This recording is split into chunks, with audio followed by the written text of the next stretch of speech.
Picture this, a recording studio somewhere far, far away. Welcome to the fantasy zone. Get ready.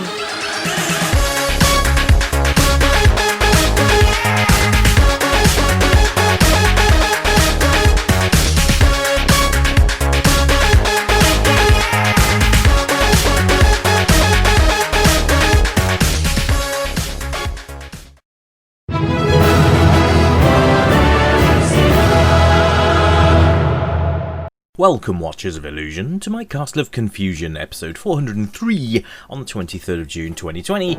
I'm looking at a PSP game from Capcom, as you can see the big logo right in front of your face. Yes, it's Ultimate Ghosts and Goblins. There is an intro of sorts, so we'll let this play, and then we will play, so you can see what it's like. And if you like it, go get it.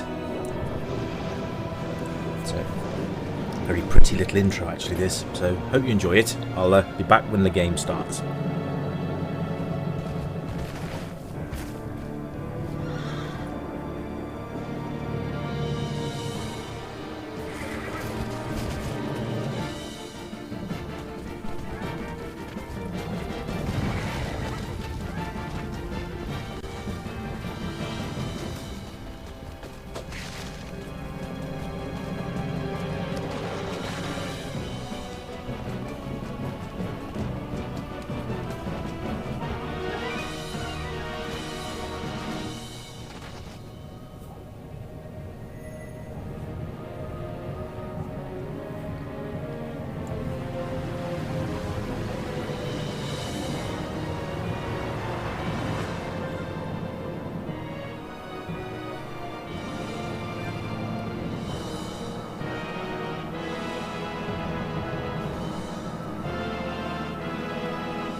There you go, nice little intro there. So, Ultimate Ghosts and Goblins on the PlayStation Portable, or PSP as it's also known.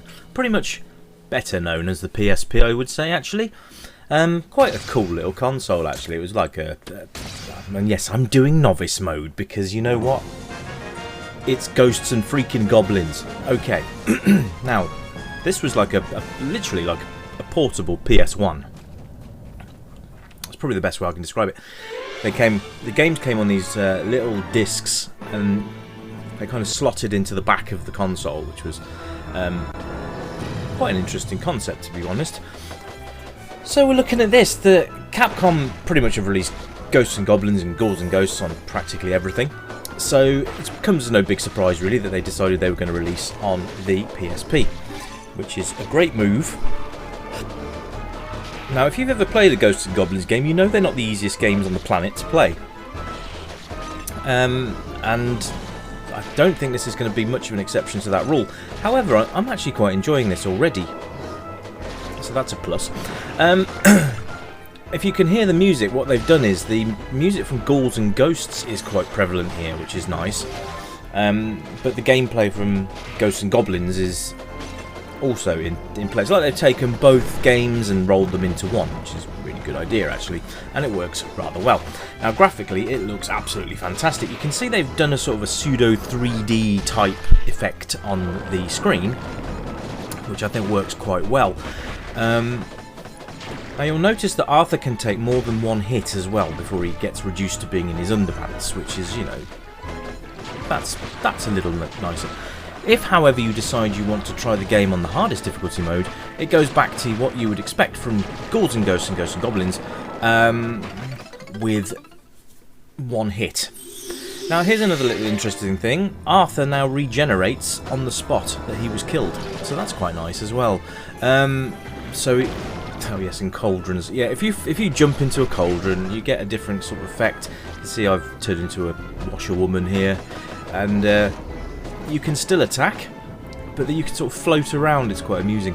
So I think if you think about the way the magician works in the in Ghouls and Ghosts, it's sort of along those lines.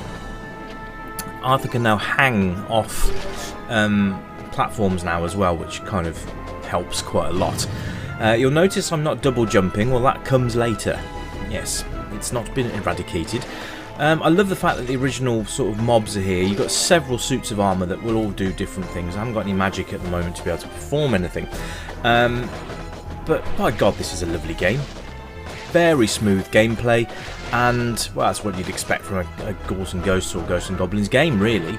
Capcom did do another version of this where they toned it down a bit and reverted some of the changes they made back to more the original format of the game.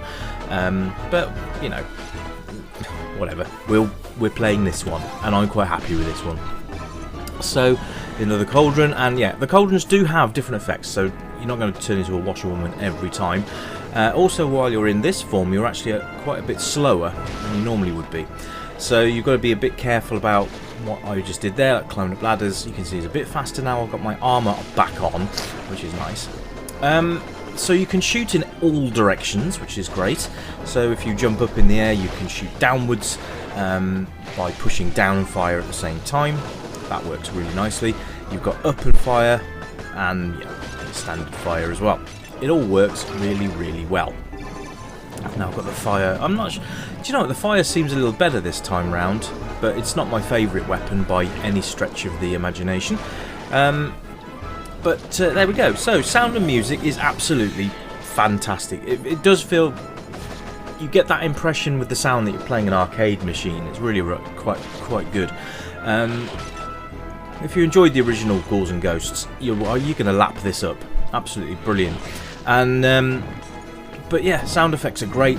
The music's absolutely fabulous, and it brings a real sense of retro to your brain as well, which is really nice.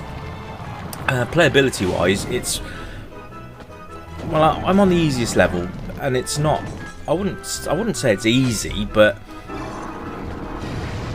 I'm still alive, and that's obviously an achievement in itself. So there we go. This is one of the end bosses here that we're fighting, and you've got to basically hit him in the head,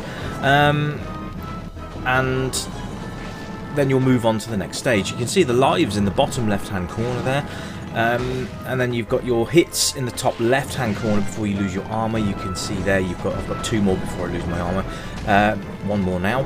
And the bottom right, you can see the amount of magic attacks I can use. I've got 2 left, which neatly brings us round to the controls, actually. So we've got up, down, left, right, then you've got jump, and then you've got attack, and there's also other bits and pieces that you can do, but I'm going to leave those up to you to find out how to do, because why should I ruin all the fun? Yeah, you can see that it's not the greatest thing to have is the fire thing. It's a bit sort of hit and miss, so to speak.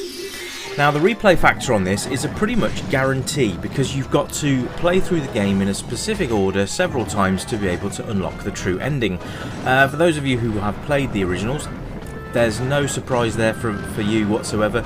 You know you've got to do it, and there's actually certain bits in the levels that you can't do immediately. You've got to go back and do them to get everything unlocked. So that's quite a cunning little plan to get you to play it in its full way, and actually make the second, third playthroughs a little bit more exciting, shall we say.